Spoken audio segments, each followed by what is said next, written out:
رکھ کر تاکہ تیرے کلام کو بہتر طور پر بیان کر سکوں۔ ضرور ہے کہ میں گھٹوں تو بڑھے اور تیرا اکلوتا بیٹا اس مسیح جلال عزت اور بزرگی پائے، ہمارے خدا یسوع مسیح کے نام سے آمین۔ آج کی جو تلاوت ہے آپ کے سامنے پڑھی ہوئی ہے، ہم جو بات کریں گے وہ ہے روزے کے بارے سے موقع فراہم کرتا ہے، اسے دن دیتا ہے تاکہ ہم اس کے حضور میں آ کر روزے رکھیں اور اس سے نزدیکی حاصل کریں اور اس میں آگے بڑھتے جائیں۔ تو گجراتی میں جو لفظ ہے وہ ورت ہے، ورت رات کسی تو اینا بار میں آپ سیکھوں کہ ہمارے چیو طریقے تھی ورت راتما سے طریقوں سے۔ اس سے پہلے کہ ہم اس کی بات کریں روزے کی، تو ہم پہلے بات کریں گے تھوڑی ہسٹری کی کہ ہمارا جو مسیحی کیلنڈر ہے جس میں یہ روزوں کا ذکر کیا گیا ہے، تو وہ ذکر کس شخص نے کیا ہے اور کون تھا جس نے سوچا کہ اس کیلنڈر میں جو ہے اس طرح کی باتیں ہوں، یعنی روزوں کے دن ہوں اور وہ ایڈ کیے جائیں۔ تو ایک ایلڈر تھا جو کہ رومن چرچ کا ایلڈر تھا، جو کہ چرچ میں خدمت کیا کرتا تھا، اور اس کی جو پیدائش ہے وہ 170 میں ہوئی اور 236 میں وہ فوت ہو گیا۔ تو اس کا نام جو ہے وہ تھا ہیپولوٹسٹ، تو انگریز تھا۔ تو اس نے جب سوچا کہ ایک کیلنڈر بنایا جائے، مسیحی کیلنڈر کی بات کر رہے ہیں جس میں روزوں کے دنوں کے بارے میں بھی ذکر کیا جائے، تو پھر اس نے جو ہے کیا کیا کہ یہ 40 دن اور 40 رات کے جو روزے ہیں وہ اس نے اس میں کیلنڈر میں ایڈ کیے، اور اس کے ساتھ ساتھ اس نے یہ بھی اس میں ایڈ کیا کہ کھجور کا اتوار جو آتا ہے، جو کہ پھر پاک ہفتہ شروع ہو جاتا ہے، اور ہم دیکھتے ہیں کہ اس کے بعد عید الفصح جو ہے وہ آتی ہے جمعرات کو، پھر گڈ فرائیڈے آتا ہے، پاک جمعہ جس کو ہم کہتے ہیں، اور اس کے بعد جو ہے وہ ایسٹر بھی آتا ہے۔ تو یہ ساری باتیں جو ہے اس نے اس کیلنڈر میں رکھی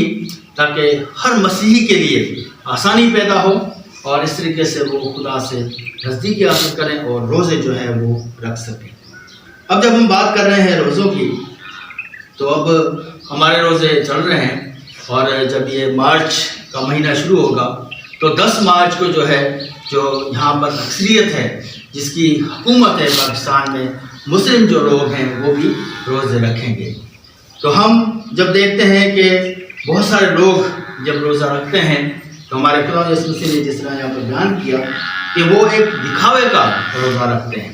یعنی اپنی صورت بگاڑیں گے اور ہر ایک کو بتاتے رہیں گے کہ میرا روزہ ہے، میں نے اتنے روزے رکھے ہیں اور آج بھی میرا روزہ ہے، اور صبح جو دھیان صرف کھانے کی طرف ہوتا ہے اور اس کے بعد سونے کی طرف دھیان ہوتا ہے، پھر شام کو جو ہے پھر وہ کھانے کی طرف ہوتا ہے۔ تو یہ جو ہے روزہ اس طریقے سے جو ورت ہے یا روزہ ہے، یہ خدا کو پسند نہیں ہے۔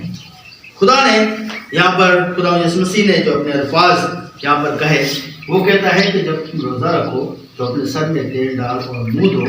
تاکہ آدمی نہیں بلکہ تیرا باپ جو پوشیدگی میں ہے تجھے روزہ دار جانے۔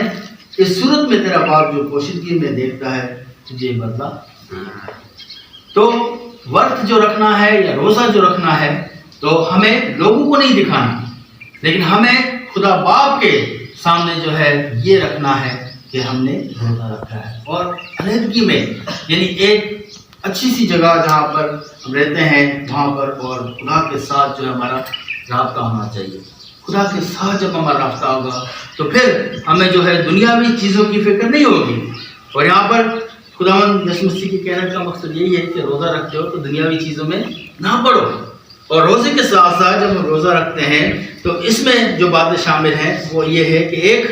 کہ ہمیں اپنے گناہ سے توبہ کرنی ہے، کیونکہ ہر انسان جو اس دنیا میں ہے وہ گنہگار ہے، توبہ کرنی ہے، اور کیونکہ خدا جو ہے وہ جو انسان توبہ کرتا ہے اس کو وہ معاف کرتا ہے اور اس کو جو ہے نئی زندگی جو ہے وہ دیتا ہے۔ تو توبہ کرنے کا جو مقصد ہے یا جو مطلب ہے وہ یہ ہے کہ ایک طرف اگر غلط راستے پہ ہم جا رہے ہیں تو ہمیں دوسرا راستہ اپنانا ہے جو کہ درست راستہ ہے، جو کہ خدا کی طرف راستہ جاتا ہے، جو خدا نے ہمارے لیے ٹھہرایا ہے، تو اس راستے پر ہمیں چلنے کی ضرورت ہے۔ پہلی بات یہ۔ دوسری بات کہ جب ہم روزہ رکھتے ہیں تو اس میں ہمیں حلیمی اپنانی ہے، یعنی نمرتا جو ہے وہ رکھنی ہے، اور اگر ہم یہ جب روزوں میں مطلب